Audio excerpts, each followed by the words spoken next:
So we're going to be looking at what is the situation for Black women in relation to the film and television industries in front and behind the camera. We want to look at some of the behind-the-scenes challenges and strategies for not only surviving, but achieving significantly in this highly competitive environment. And this sort of thing is a perennial discussion. I'm sure you've been to sessions before where this has been discussed. It's a recurrent discussion. And I've focused on women of colour, women directors in my curating career. In 1993, we had the Twende African Women in Cinema Conference in London, and at FESPACO, Pan-African African Professional Women in Cinema, there too, an organisation called AWIFAV was set up, including women from the diaspora too. And I've been programming women's films, African women's films or African diaspora women's films at a film festival in Chennai in India, Women's Film Festival, Samsung's Women International Film Festival. So saying the subject is recurrent, it doesn't mean that things have not really moved on. But we have to ask, have they progressed? That is, have they moved on relative to what's happening in the shape of the television and film industries generally, and in the current national and global situations, how to negotiate your way in to these, and what you do, and what do you have to do to actually stay there and to be successful? So this is the broad subject for our panel today. And this is how the proceedings will work. I'll be introducing the panelists to you now and inviting each one to show a couple of clips from their own work or work that has inspired them. And we're showing these clips not really to analyze the content, but really they're illustrative of the sort of work our panelists have been involved in bringing to the screen.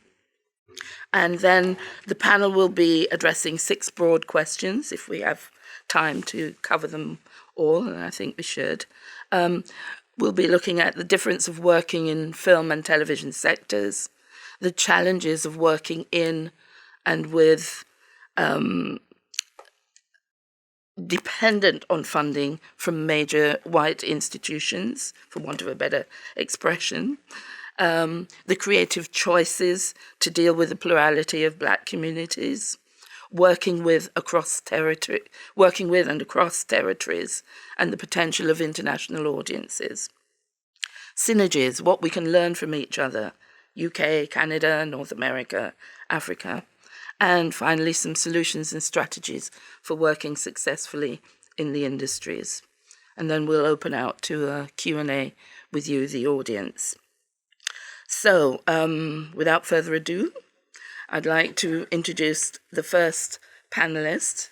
Jennifer is a writer and a producer with numerous award-winning films and television programs to her credit. She co-wrote and produced the feature film Home Again, which was released theatrically last year in the spring, and was the #1 Canadian film for 3 consecutive weeks, which is quite an achievement, so well done. She's produced a television miniseries and has produced music, and among the many awards for her work, for the film Love, Sex and Eating the Bones. Love, Sex and Eating the Bones, that's what it's called. She was the winner for the best first Canadian feature at the Toronto International Film Festival in 2003, and it won many other awards around the world.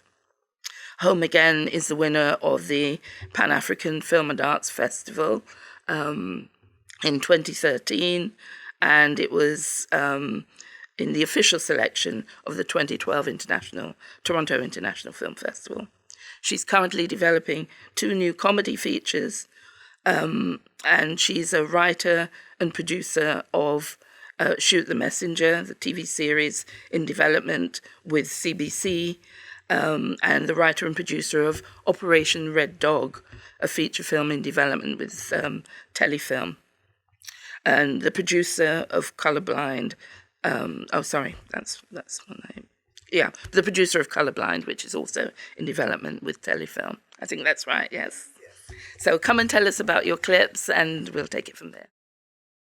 Moving swiftly along to Alison Duke, an award-winning filmmaker with over 10 years of production experience in Canada, US, Europe, Africa, and South America. She has interdisciplinary talents, which include screenwriting, camera operation, lighting, editing, and photography. She's a film consultant, collaborator, mentor, and trainer. And she is a member of the board, the festival board for Real World.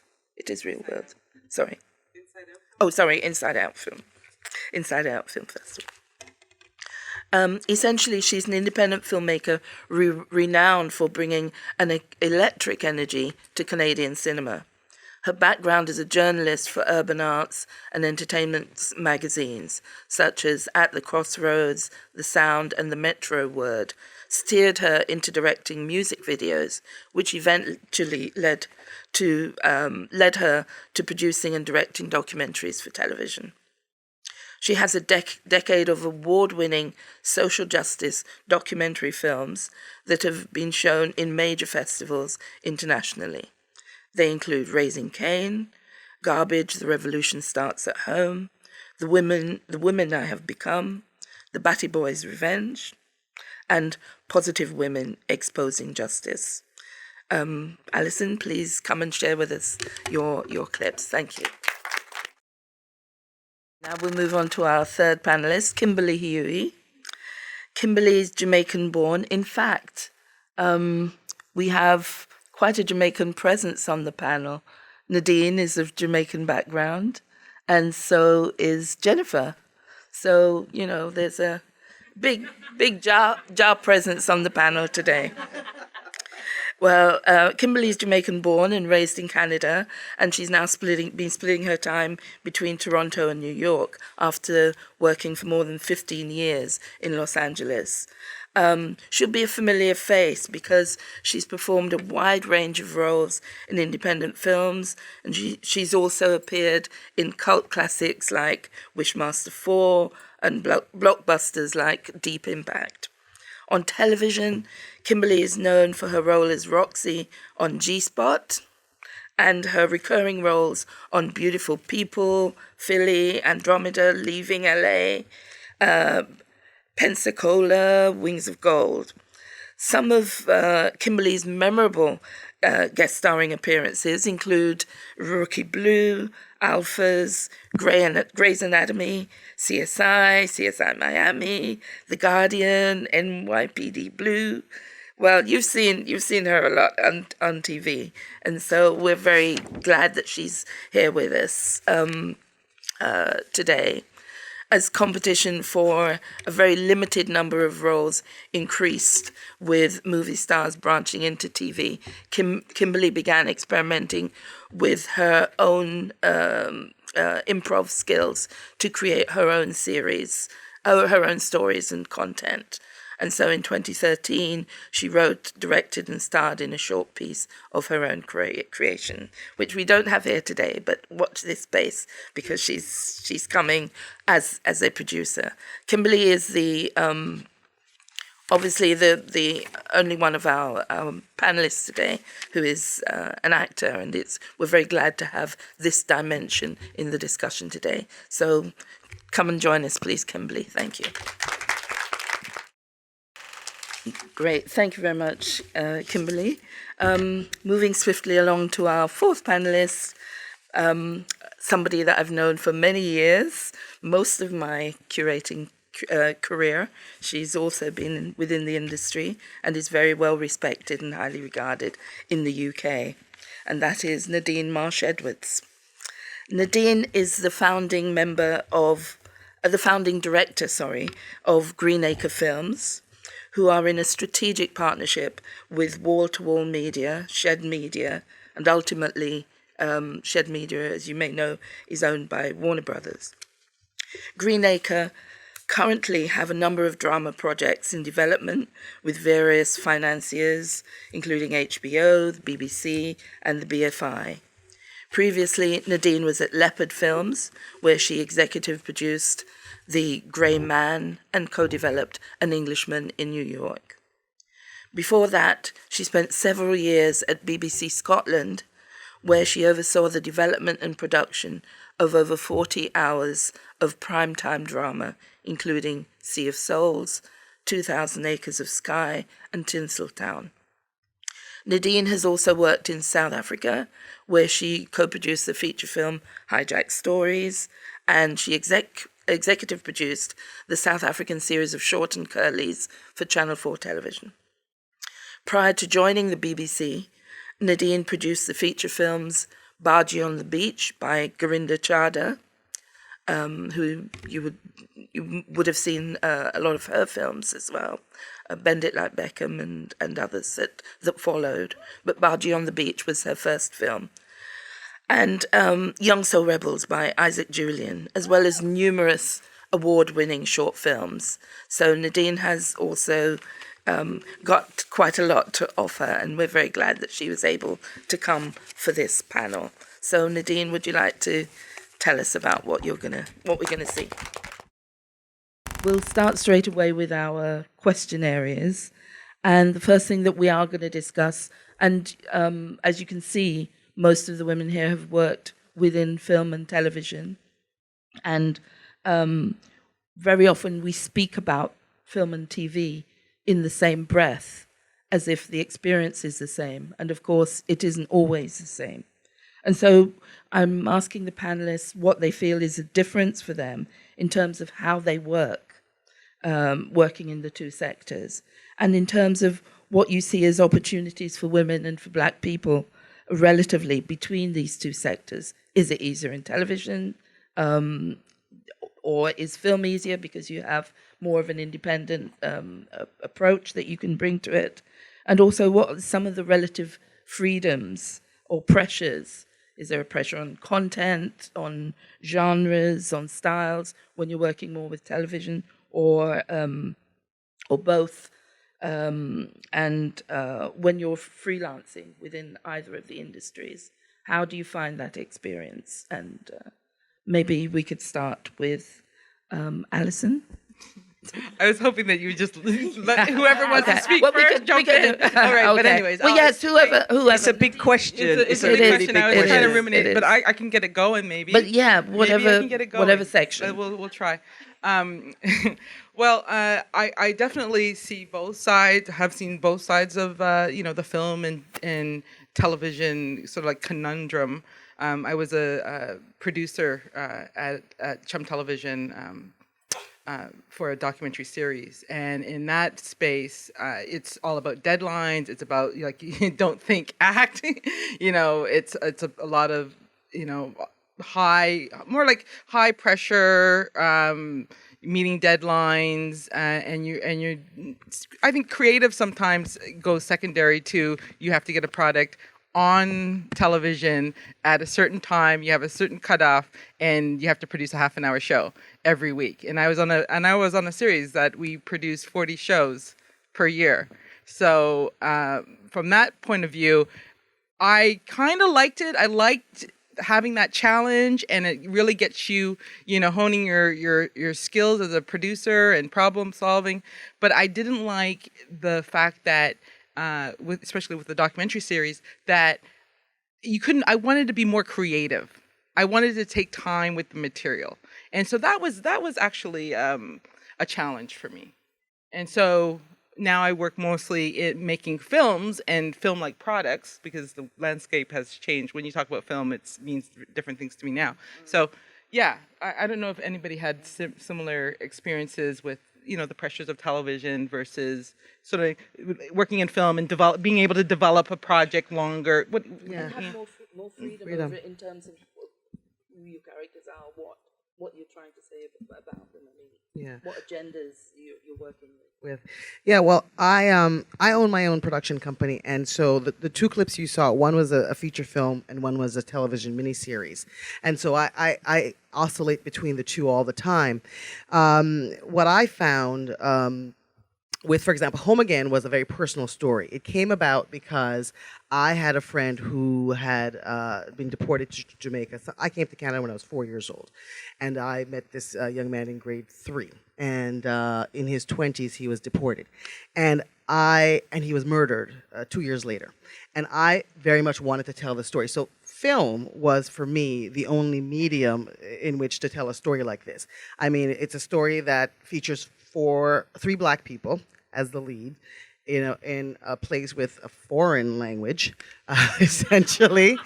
And so because we have a really supportive system, I was able to develop the screenplay with my partner Suds and get it made. But it was incredibly difficult because while you have more of a creative voice, you have to get the financing.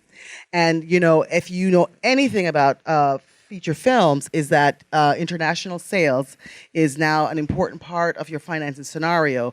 And basically, the thing is, unless you have Denzel Washington, maybe Halle Berry, getting international financing on any black production, our black actors are not bankable.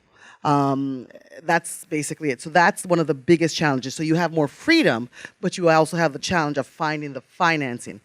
On the television side, for example, for Guns, I worked with the CBC, and they were incredibly supportive. They loved, Guns also came out again out of a personal thing. We had, I think in 2007 and 8, we had what they call the Summer of the Gun.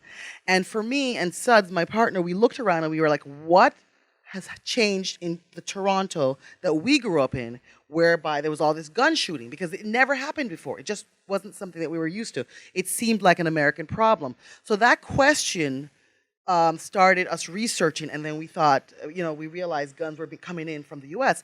So that we went and we pitched an idea to CBC, and they funded all of our development, and they gave us we wrote the screenplays, 6. It was actually for 6 hours, and what happened was I took it to the international market again, and I could only finance 4 hours, but it was a $9 million production though, so it was pretty decent. And so CBC gave us a massive license. We also had tax credits, and it was international distribution that had to come on board, which I did end up finding. That was actually a relatively smooth process, but this is what happens with television. What I find is that you have less creative freedom. So when we had to change the scripts from 6 hours to 4 hours, guess which stories were the ones that were sort of deemed to be cut or trimmed. Mm-hmm. And so that was a challenge. And there were we really ended up cutting, to be honest, some of the black stories to make the 4 hours work. But in keeping the black stories, we really wanted to give, because Guns was about 3 families, essentially: a black family who were involved in gun trafficking, a white family that was actually overseeing the gun trafficking, and sort of a relationship between cops and sort of trying to figure out the crime stuff. And so I remember, though, there was a scene in the show where a young man comes out of jail, played by Clay Bennett, and he went on to win a Gemini for the role. And he comes home from jail, and he used to run the community, and he gets beat up in the stairwell that he used to run, and he goes home to his wife, and because he's been up, he's very angry, and he roughs her up. And then a few scenes later, he's sitting on the sofa with his son, and he's teaching his son to read. That scene where he's teaching his son to read was one of the scenes that they said we should cut. Yeah. And we actually went, to our credit, to the next level up in the CBC chain, and they because we were told we had to get rid of that scene, one of the things to trim, and we fought for it, and we kept that scene in the movie, in the series, but we had to go up the food chain, and so so that's some of the challenges when you are trying to, in my mind, keep the humanity of some of your characters in, you know. So I think looking at television and film, Right, right. And that's You what have a bit more I just wanted freedom. to jump in a bit up there, because I think what you're saying is totally that's how I felt. All the creative, when I say I wanted to be more creative with the material, there was no time to be creative with the material. So when you're looking at it in terms of your rough cuts or your fine cuts, it was always the black scene that had to go. It was also always the one scene that added, provided more context, not only to about blackness, but women's issues like homophobia. There's a lot of control in terms of the messaging in on television, and it's controlled by the higher ups of in the establishment. So it's I'll come back to Kimberly in a moment, actually, to ask about your experience from in front of the camera. But I just wanted to bring Nadine in. Well, I've been on most sides of the coin when it comes to film and TV, because I started off making experimental films that travelled the world, and then made a couple of feature films that were successful, and then I was asked to join the BBC. Now, this is where I have to be really careful, because you're all tweeting and it's being filmed. So if I start to say anything that could get me into trouble, just kick me. So they ask you in because what they see is your individual voice, your uniqueness. You bring something to them that they don't have. This is the theory. So I went in at a very high level. I was an executive there. I commissioned scripts. So in theory, I could choose what went into development. You very quickly realise that the choice is actually quite limited. In the 7 years that I worked at the BBC, I didn't work on one black originated project. Not one managed to get through. I did manage to make sure that the cast was mixed, but to actually get those stories through is very difficult. Now, that was 5, 6, 7 years ago. And again, you think things will have changed. But unfortunately, at the moment, they haven't changed yet, but people are working very hard to do that. Now, one of the things about TV is they are the end user. The BBC, in theory, should be able to take more risks because we pay our license fee. They've got many more hours. They're there to represent the whole of the nation. And they do try. But the other pressures that come to bear on how many hours they have with drama are incredible. And drama costs money. So that means that they are very, very risk averse. So maybe 1 or 2 projects that are made by black production companies will get made each year. Cut forward to now, there's a huge, huge push from different people from within the black community to make those changes happen, to make sure that the hours that are put out on TV represent the money that black license payers pay in. And this is the first time people have started to make that link, and I'm so delighted about that, because I can actually see in the near future things should change significantly. And, you know, in the time from when I was at the BBC till now, the commercial companies have started to put on projects that are written and directed by black people, but there are very, very, very few black producers. I'm just thinking now, I'm not sure we could do this panel in the UK with black producers still. Well, at Not in TV. smaller independent, not in But, television. yeah. Maybe about 3. Well, Maybe it's tricky. Maybe about 3. Now, in film, again, it's about the end user. You've got the distributors and the sales companies. And as you said, it is all about who is in it. Not so much who's making it, who is in it. And if you can't get access to that year's 2 or 3 black actors who they consider bankable, it's really, really tricky for you to get your money to make the film. So I think, you know, both sides of the coin have their pros and cons. TV, if you go somewhere and if they support it, you will get almost all your budget from one source, which for my job makes life much, much easier. But then there are different controls set in place as to the sort of stories you can tell and who they think their audience is going to be and the time slot they're going to put that program in. Whereas with film, you come up with the ideas. No one knows if they want it or not, so they're not being prescriptive. It's not like they've got a slot to fill, but then it's all about who can you get in it. So either way, there are challenges that you have to face. But you know what? We're making films, we're telling stories. This is the dream world that we've all chosen to be in. So I think if any of us think it's going to be easy, we're slightly deluded. But I think we do have to be very aware of who we're dealing with, what they want from us. You know, we have to know that. I mean, I remember when we first started to make films, one of the first things we felt we had to prove, I can't even believe I'm saying this, we had to prove that we weren't going to run away with the money. Right. Yeah. There was so little trust in us back in the day Yes. that could we really handle this amount of money? You're talking about millions of pounds.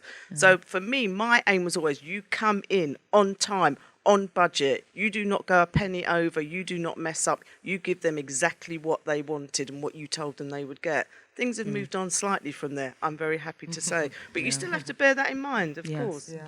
I think you've also had some issues. Yeah, I mean, issues with that. yeah, I that mean, sort of racial profiling, as you call Well, it. I mean, like I said, I mentioned Suds because we own a company together, and I think we've been very, very fortunate. We have had, we've pitched things, and because I've made, for example, numerous documentaries as well, and and I've made a comedy series, and and those kinds of things. So we really have, and recently we've actually done a game, an app for that we're looking to now turn into a animated series.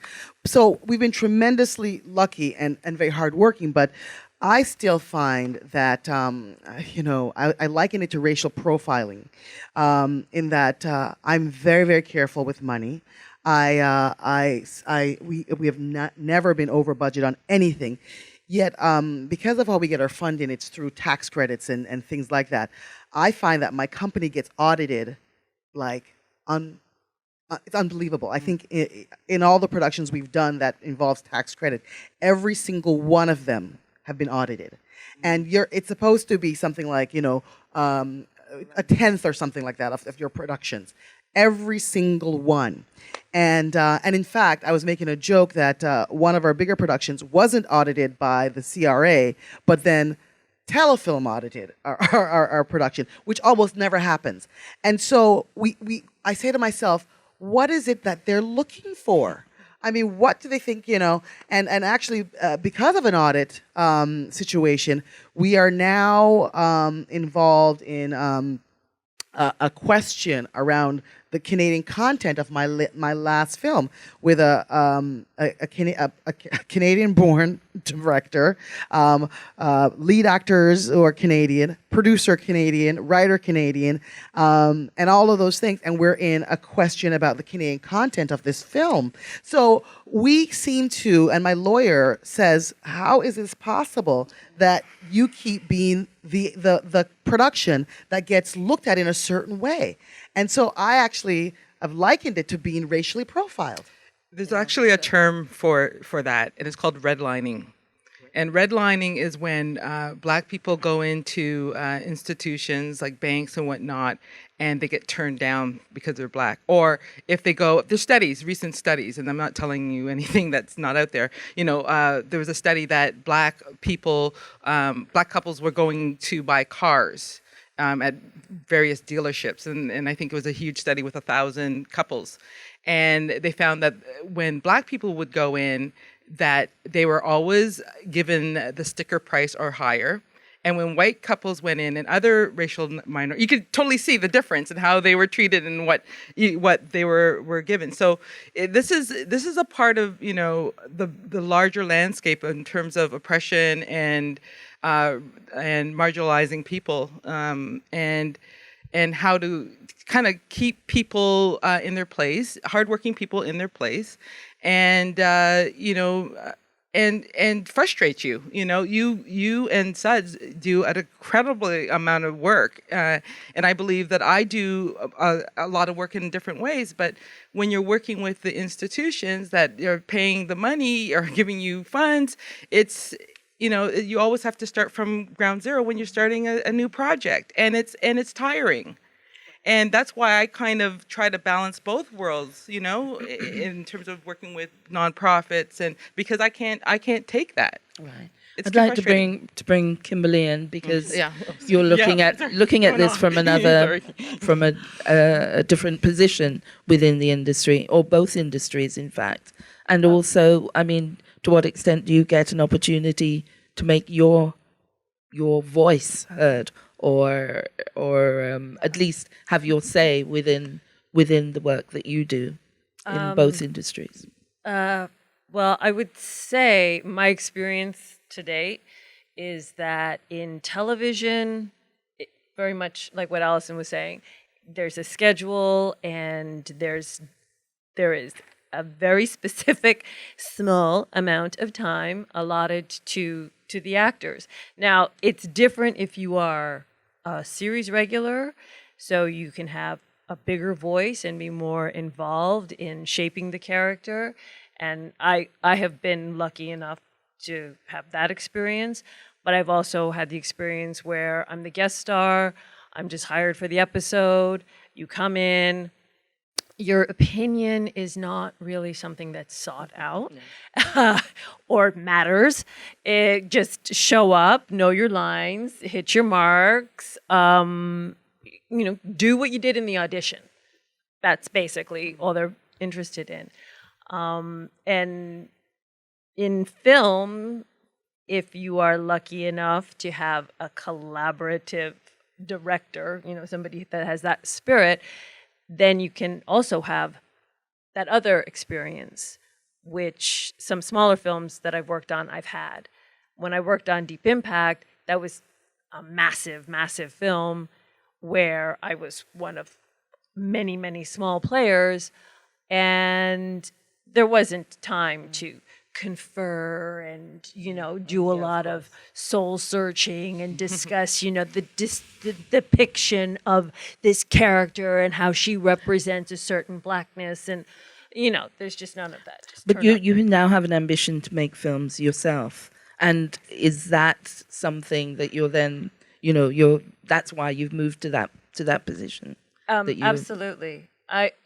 When I'm asked why do I do what I do, because it is a bit delusional, really, to wake up and go, I just want to tell stories. But we do. We do. It's true. We do indeed. But that's the thing. I want to tell stories because I think stories matter. And what I'm passionate about now is how few of our stories are told. And even though there are more of our stories than there used to be, the diversity is still lacking. Yeah. I was just at a panel in New York, and people were talking about the depiction of what we saw when we look at the box, and we never saw. Well, I came up in an era where my mom would always tell me about Julia, the first black I remember that. female lead on a show. And it was the Cosby Show. That's what we had. And everybody, that was the reference. And I'm like, what's the reference now? The Cosby Show was how long ago? Yeah. So it's a long time, but there are. I'm There are. speechless. There are. Yeah. There are. And that's the next point I'd like to discuss a bit with the panel. I mean, to what extent? Well, first of all, does having black producers and black directors, from what Nadine said, you can be in there and you can be trying to do your bit, but how does that impact on what you've got, what you can do and what you can address? And one of the things we constantly look at is the constitution of these institutions. Who is there? Who's making the decisions? And how can you get your voice heard? And does having more black people within the industry, and do the institutions actually have any way of introducing more people to the industry? In the UK, we had last year the headline from something called Screen Daily in July 2013 announced that the industry census, reveals more women and less ethnic diversity in the creative industries in the UK. It's going down for Gone down black people. 15% in the It's- last I 3 can see years. it. And I It's gone can down. absolutely see it. And the I mean, at the moment of the BFI, and what is interesting, because in my day when I was at the BFI, they used to put out figures about the ethnic diversity as well as gender. And in the last figures, the 2013 stats that the BFI put out, they put out figures under diversity for women, but not for ethnicity. It's skill set, the training body in the UK that put out figures for diversity. Yet we have to for fill out ethnic. 3 pages of forms when we apply for money, Yeah. dictating what our sex, race, religion, sexual orientation. Literally, it's like 3 Yeah. pages of questions. So Well, you we know, do I a, mean, have we, it. yeah, we do a diversity report. Anytime I get development money, and certainly production, you have to put together a diversity report to identify what is diverse about you or your production. And the thing, though, it is absolute. I don't think it means anything. They ask you to do it, but it doesn't impact. doesn't go anywhere. It doesn't go anywhere because the reality is what I'm seeing is less people of color either making the work or as the executives. I do think I'm seeing more actors of color in front of the screen. Same. But in terms of behind the screen, young people coming up, I'm not seeing that. Right. And that's here and in.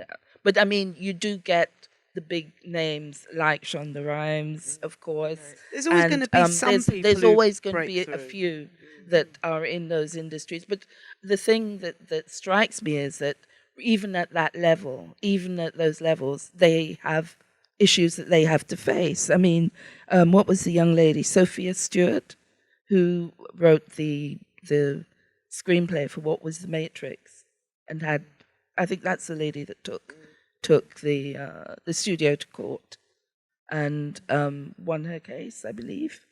I mean, it's been. It's Did such she- a, is it's it such a still- matrix, or that is it whole storyline, subjudicial? right? That whole I've never known storyline the is a matrix. ending. I've Because never known. But Because- at any level, you are still, challenging or being challenged by the system that you're working in. And I saw an interview with Shonda Rhimes as well, where she spoke about, her struggle to move on and to do what she wanted to do as well within the industry. So, I'm sorry. Did I? I was just going to say about that court case. I think they try to discredit her in the media as well because it's still blurry. People don't really understand that a black woman, wrote The Matrix, and it's not clear. So, even on that end, you see the oppression and in that. I just also wanted to talk a bit about the fact that very often institutions have their own agendas. Like you described, they wanted a certain perspective of black male, or not one that was going to sit down and read with his child. But at the same time, and this is something that we used to have a lot in the UK or discuss a lot in the UK, especially in the 80s and 90s, if you remember, Nadine, there was always notions of this burden of representation was the term that was used. It was when you're representing black people as an artist, you as a filmmaker, a producer, or an artist, and you're representing black people, how should that representation be? People always spoke about positive representation and issues like that. At the same time, institutions have their own agendas on this, and you're in between all of this. How do you negotiate or navigate your way through doing what you need to do as a professional, and also doing what you think or where your heart is, or what you think you should be doing to put an image out there that you think is going to be, is going to be useful both in its professional capacity, but also for for black people. I think you have to be brave and tell the stories you want to tell. I think there's always going to be people who are going to try and prescribe to you what you should do, what you shouldn't do. But at the end of the day, we are people who have got stories we want to tell. And the fact that not as many of our stories are out there, on the one hand, you could choose to get depressed about it. I choose not to get depressed about it. I choose to say, okay, that's fine. That means there's lots more stories that I can now tell because nobody's told them before. And because I've sat on the other side of that table, reading many, many stories written by white writers, which are good, but they're pretty similar because they're coming from a similar background. They're telling stories from the same point of view. Whereas when we all get to start to tell our stories, because we haven't done it, we haven't had the opportunity, we can tell stories from lots of different points of view, and it's going to be new and it's going to be fresh. And I think that, you know, when you get people in positions of power who acknowledge that, and they do exist, white and black, then we're going to be able to do it and take our chance with that. And I think we just have to keep pushing forward and not accept the morsels that are occasionally given out. And just to refer back to the 80s a little bit, which is when me and other people like me came together and started to make our first productions, we kind of came out of a perfect storm of stuff going on in the 80s. And I don't want to tell people to pick up bricks and chuck them through windows, but we did.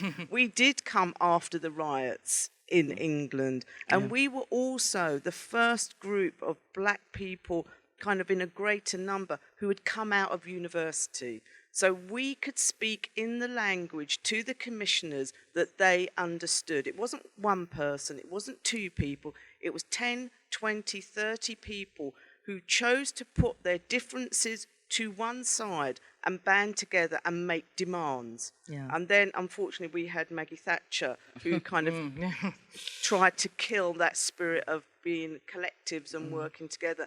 And people became individuals. People went off and did their own thing and didn't talk to each other. So for me, I'm so happy to be here, sitting on this panel, meeting other black women, because we don't often get the chance to do that. We keep in our little rooms, we don't talk to each other. People say, oh, don't tell people what you're doing, there's not many spaces for you. I say that's rubbish. I say we should work together. I say we should talk to each other about what we're doing. And if we start making demands together, changes will start to happen much quicker and on our terms, not theirs. Yes, Absolutely correct. Absolutely correct. I agree. I just wanted to address the question. So I think you also have to find allies in the industry. So we talked about the scene in the movie, and it was kept. And it was kept because there was an ally at the CBC who really respected our voice. And she said, you know what, if you guys want that, you know. And in fact, I have two stories around that. So my new show, Shoot the Messenger, I'm developing it with CBC, and that same executive is involved. And this series is about cops and journalists, and it actually takes us into the Somali community. It's something that I'm curious about, because what's happening in Canada, in Toronto, for example, is the Somali community is what I feel is like how the Jamaican community was like 20 years ago. And I'm fascinated by, like, I mean, I want to tell our stories and what's going on. And so we pitched this idea, and they said, let's do it. And so they actually gave us development money, and we brought 3 writers on. And same executive, wonderful, just absolutely supportive. And so we bring 3 writers on, and we're working out some of the stories. And there's a thing about a young Somali woman, because we really, in telling these stories, if we're going to delve into the community, we really feel like we do tons of research and we really want to push it. And we had 3 white writers, and Suds and myself in a room, and a South Asian gal who's a researcher who I'm developing. And in the room, there was a notion that at the end of what was pitched, at the end of the show, because of some of the things that happened, this Somali woman would leave her family, essentially walk away from her family, and because she represented modernity, being modern, and you know, and I thought, oh my God, this is what happens in rooms when people of color aren't here. Right. Yeah. Because it's so amazing. So I think that we actually have to get together, but we have to push to be in the rooms. We have to find the allies. We have to get them to say someone needs to be in the concept of it, needs to be in the room of color. Otherwise, what we do get are well-written stories that somehow miss the boat. And so I think that for me, every time those little things happen, I think to myself, OMG, oh my God, what would this look like? Yeah, it's very important that we're in the room and that we allow spaces for people who don't have the experience to be in the room, because some of the times what happens is, we want to bring other people in the room, but we hear, they don't have the experience that we need for you to check off this box, that kind of thing. And you know what? You have to say, I need this person in the room because they know what they're talking about. They live in the community. They actually, can write. So let's bring them in and mentor them. And I think that's very important. And it's a way for them to learn, and they're the next showrunners. Exactly. If they don't come in the room in the first place, how do they learn to do it? Exactly. Then the cycle continues. But no one gets to start their own show. And the next piece to that, which I think is very important, is building your audience. Like with the YouTubes and all this stuff, like you can't be afraid to just do different types of, make different types of products, make different types of films, and get them out into the world. Because when I look at Positive Women, that's a very amazing product for me because it was able to tour Canada and had 70 screenings. It toured the US and had all these screenings. So now I'm developing a feature film, a script based on an HIV positive woman, and I have all this support. So once again, I can reach out to those people who were allies showing this film and build my audience. So when I have that screenplay done, and I go to Telefilm or whatever, and they say no, I have a support system where I can do a Kickstarter or I can do something else because everybody would know my name and they know I do this kind of work. So we have to think also strategically and not always wait for the institutions to say yes before we take our projects to the next level. Great. I agree. Thank you. Thank you very much, everybody. There are lots more things that we could say because this is something that's that we're all impassioned about, and we have to be able to share.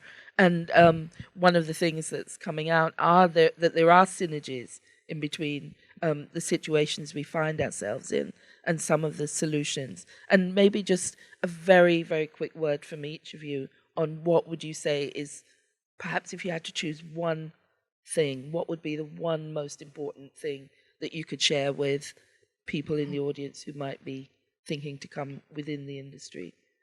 Something from your experience or something that you would advise. I'm sure you all do this sort of speaking continually to young people wanting to join the industry. What would you say?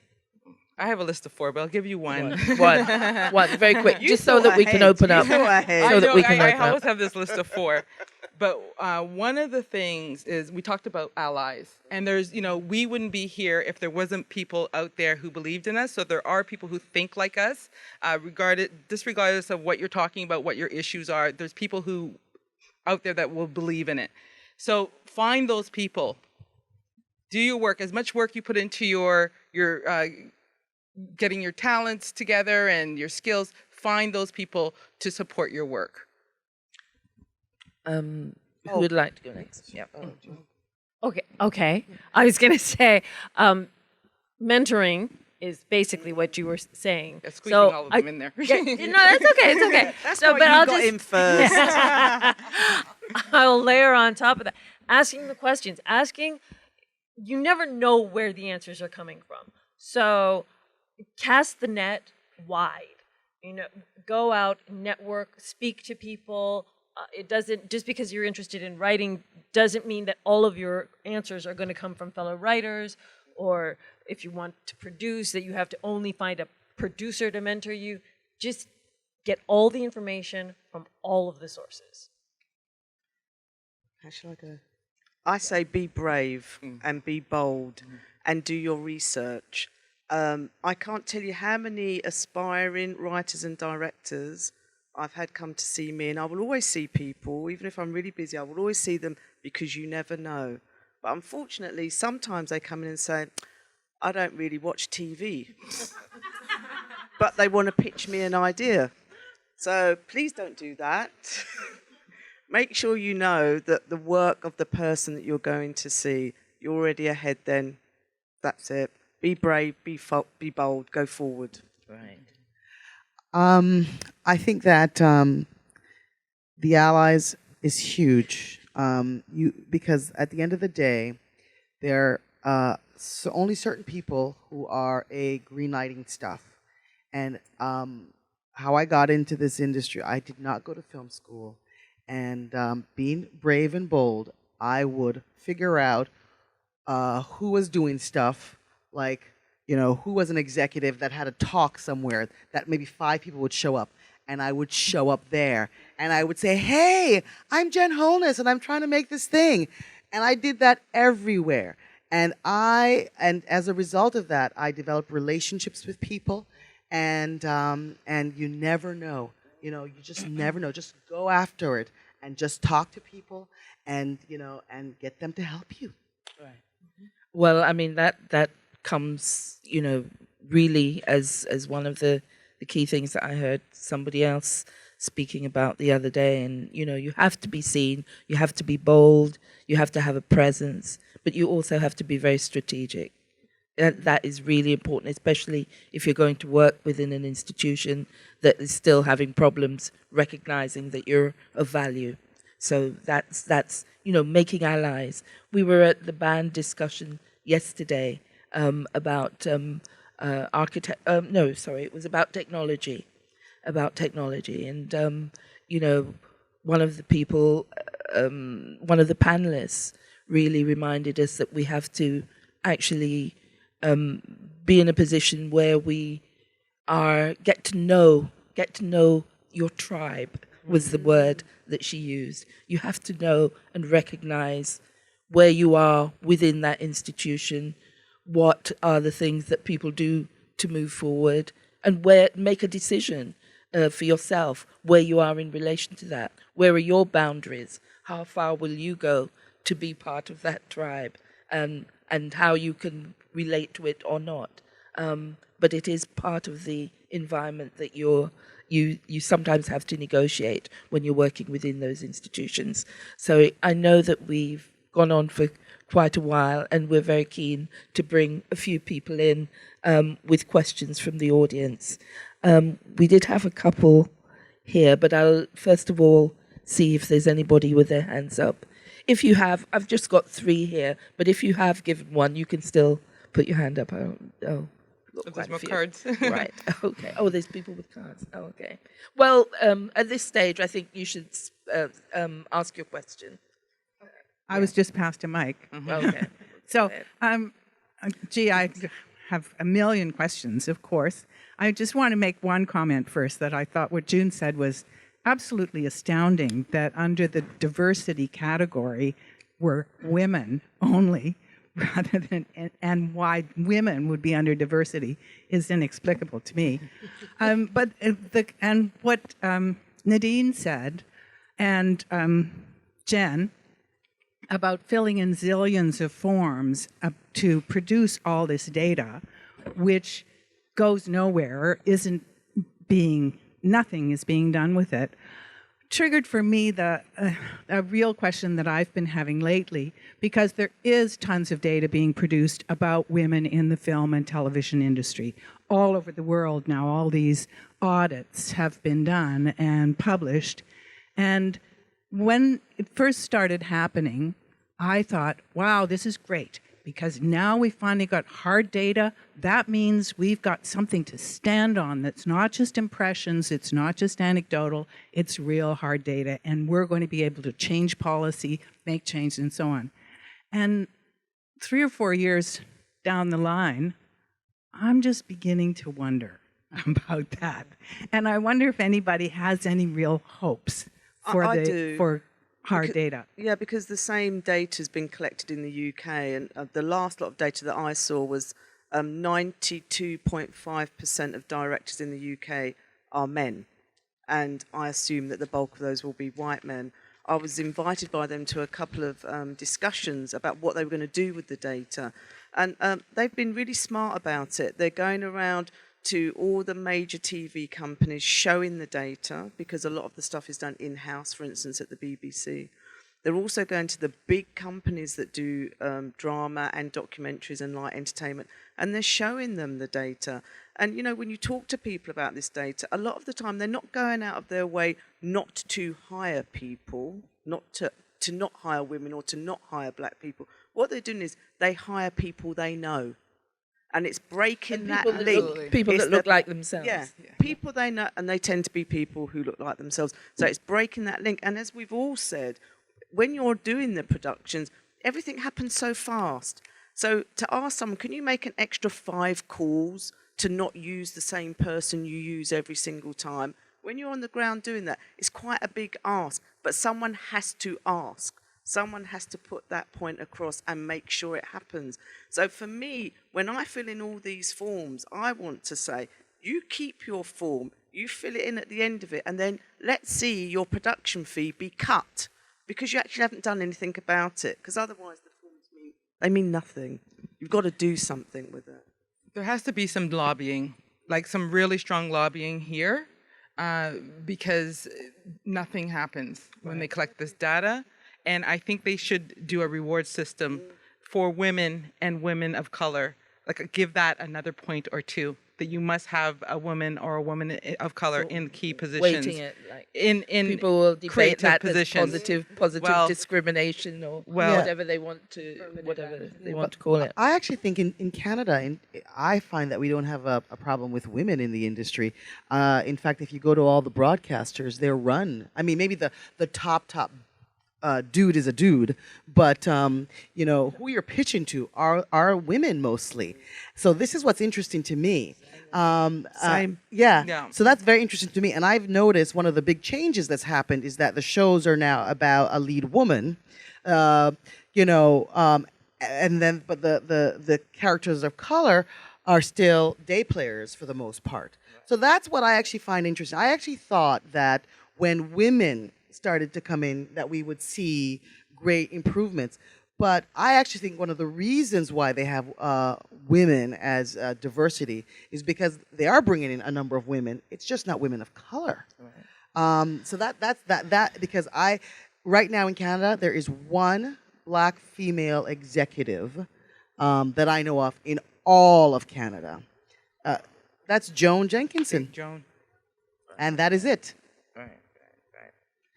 Yeah. Okay. I'm sorry. There are a lot of hands up. Sorry. Yes. Hi. First of all, I just want to thank the panelists. I'm so happy to see that women are up on the front, and the way you all explained to us, this is a new territory to me. I'm drawn to this because I'm with my daughter here, who is happened to be celebrating her birthday today. Oh, happy birthday! And invited me to come. It's not an industry that I'm familiar to, but I'm very, very happy, and I'm really enthusiastic about this, and thank you very much. My question is, I heard a lot of things, and I learned a lot. My question is, I heard frustration somewhere. I have disappointment. I heard disappointment somewhere. And tiring, this word was also used. I just want to ask kindly to tell me, where do you get your energy? How do you overcome all of these challenges? Because really, I understood and I know there's challenges mostly for women of color. And the question is, how you all, what fountain do you go to get this energy to overcome and be able to continue? And the other question is, do you all have any sort of partnership with other continents like Africa? I'm from Africa, like, you know, movie industries there. How is it going? Because I like to be entertained. I like a good movie, and I appreciate all of what you're doing. So where do you get your energy? What fountain do you go so my daughter can go to that too? Yeah. Wonderful. Thank you. Can I just say something about Africa, of course, because I also curate very much in Africa. And Nadine has made films in Africa, especially in South Africa. I've And shot there you- 4 times. Yeah. Yes, you Yeah, shot. for some- Which countries? Tanzania, South Africa, Uganda, and Kenya. Right, yes. And one of the questions I had wanted to touch on is how your work is actually viewed and received abroad. But on this issue of women, black women, and of course on the African continent, it's the gender thing that's being discussed, the role and the possibility of women working in the industry. And I mean, the initial discussions around that in the FESPACO Film Festival back in the 80s started with the women actually reminding people that a lot of women don't even get basic education, but that it is a movement that has been developing quite significantly on the continent, women as film professionals, both in front and behind the camera. Ghana has a women filmmakers organization. South Africa has, and there have been regional ones that are now networking with women in the industry across the continent. I'm sorry, your other question about energy, which is, I don't know if anybody wants to say something about where they, I suppose it's about your inspiration and your determination to continue. And can I link to that question, one that somebody sent here about how long it takes to typically develop and sell a project, because of course that's the same thing. You need longevity, you need to be tenacious, and where does that all come from? For you, anybody? Well, I work differently. So I have scripts that I've written that's sort of still in my drawer for the last 10 years, and I'm now starting to go back and look at them, and there's new ideas that's coming in my head. So those opportunities to create that work hasn't presented itself, and I haven't pursued that as yet. What I have done is sort of go out and do other things. Sometimes you have to be ready to produce something. It's not just when you have an idea that this is what I find, this is how I work. It's ready to go, or I might not have the skill level, or I need to do more work, or find the right people to work with, or the story is not complete. So I try to figure out where I am with these stories and when they're ready for me to produce them. But a lot of times my client will come to me with a sort of like a task. Here's a bunch of money. This is your time frame. We want you to make this film. Sometimes it's 6 weeks, sometimes it's 6 months, sometimes it's 2 years. Just so that adrenaline gets me, But it comes from the inspiration. Yeah, your connection with the project, your connection. You have to be impassioned to want to do something. Both as a director or a producer, a writer, even and as an actor. I think it has to be. You have to make some connection with the role, surely. Absolutely. And coming to that, there was a question about the role of actresses and the position. Somebody's asking whether the best actresses have to have a diploma. Why is natural talent not celebrated or pursued in the industry? Who's Carla? Right. Do you want to say any more on your question? Hi, good afternoon. I'm a model actress. I don't have a lot of experience as far as on-screen camera. I did take some workshops, and often they tell us when they hire actresses, they want professional actresses. But sometimes I've been told, like for instance, Paula Patton, she didn't have any professional experience in acting or any academic as far as acting, but she's doing very well. So why is the word out there is really you have to have been to art school or performing arts to be a good actress? Why is that? Okay, this is loaded.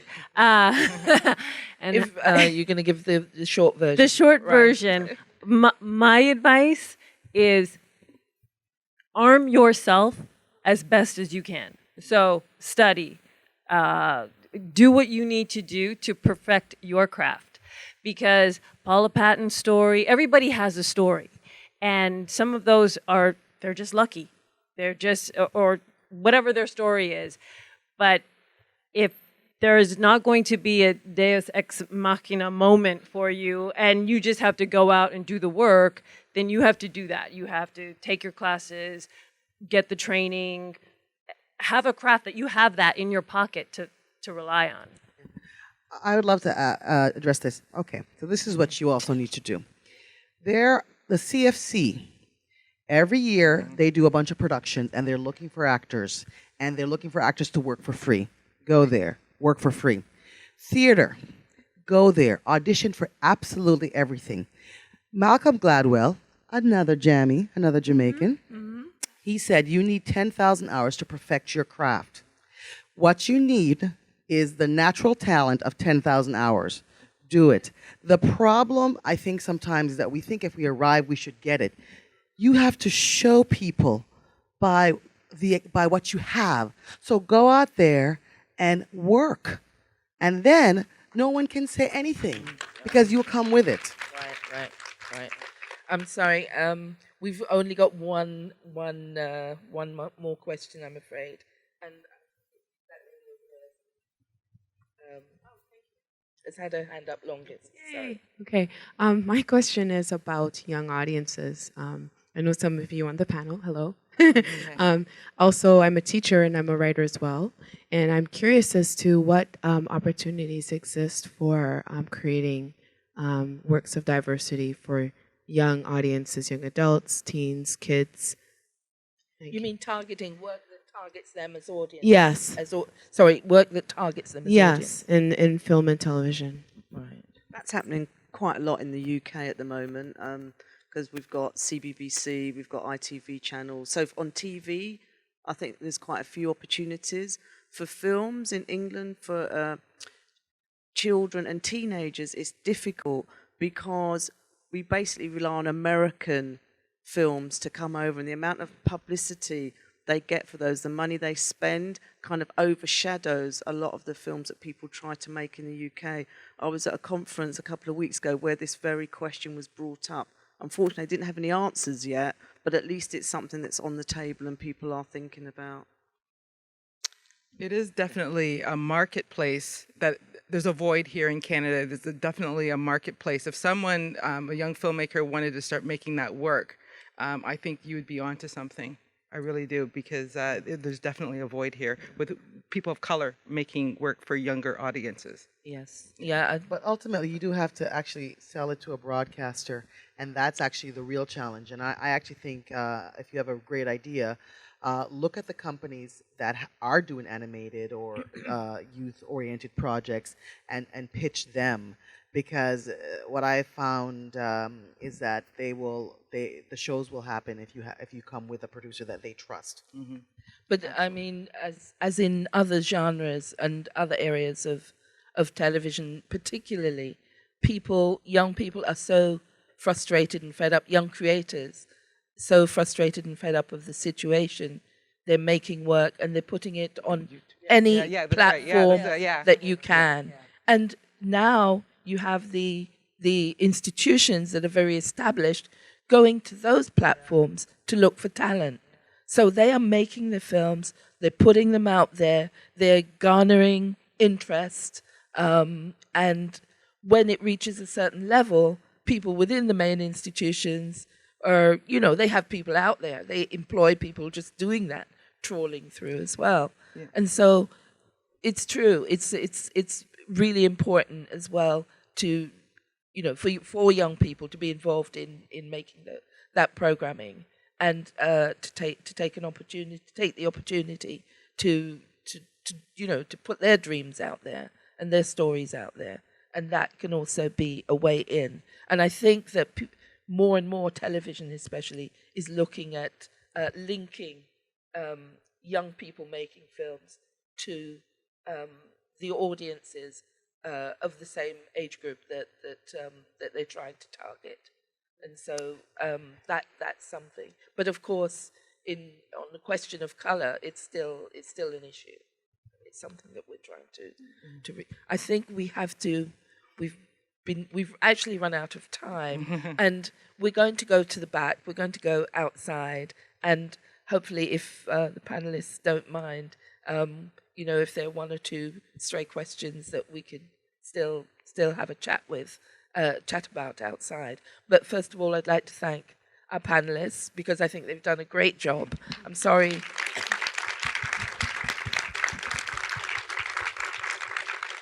It always seems like it's a long time, but it's actually quite a short time to get so much done. And I thought it was important to give you some of the images as well. I hope that you've managed to enjoy and to get something out of this panel. And we look forward to the continuation of such debates and discussions in the future. So thank you very much. Thank TIFF, and we thank BAND for organizing this. Thank you.